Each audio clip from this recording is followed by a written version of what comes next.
What I would love to see with this combination of John Adams and Anton Bruckner is that people realize that, first of all, what is true for all music, great music, there's this element of timelessness. So John Adams from, let's say, 1990s, or even now, reaching out to Bruckner 100 years before, and the other way.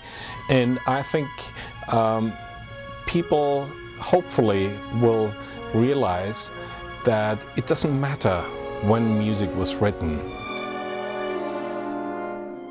Bruckner is much more vivid and much less one-dimensional than people usually think of it. And I think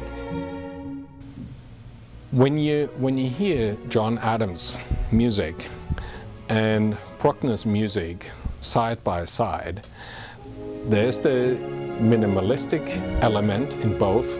There's a dark side in John Adams, which I think is a perfect match with the dark side in Anton Bruckner. With John Adams, how he treats tonality, trying on purpose not to go atonal, trying to include harmony as we know it now for hundreds of years in his work, and the minimalistic element. He sort of, for me, I picture that he sort of reaches his hand out to Bruckner, who comes from the other side, going into the 20th century.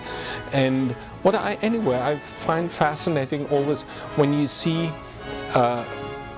similarities, how a composer treats the material he invents. And that's where I think the similarities between John Adams lie and Bruckner. How they treat the tiny little material they have and how they put one little stone to the next one, and via sort of turning these stones they get a big picture.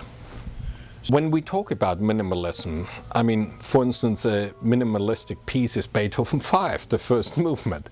You have 4 notes, and these 4 notes get turned upside down, twisted, whatever, but they get repeated all the time. And that's what we basically call minimalism.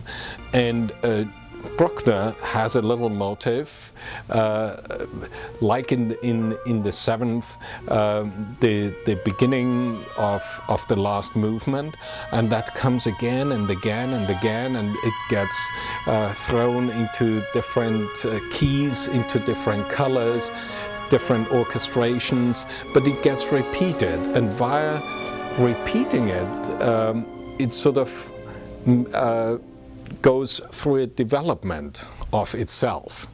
And John Adams also takes a little motive of 3-4 notes, and then he turns it around and around and around, and he goes through different keys, through different instrumentation and so on.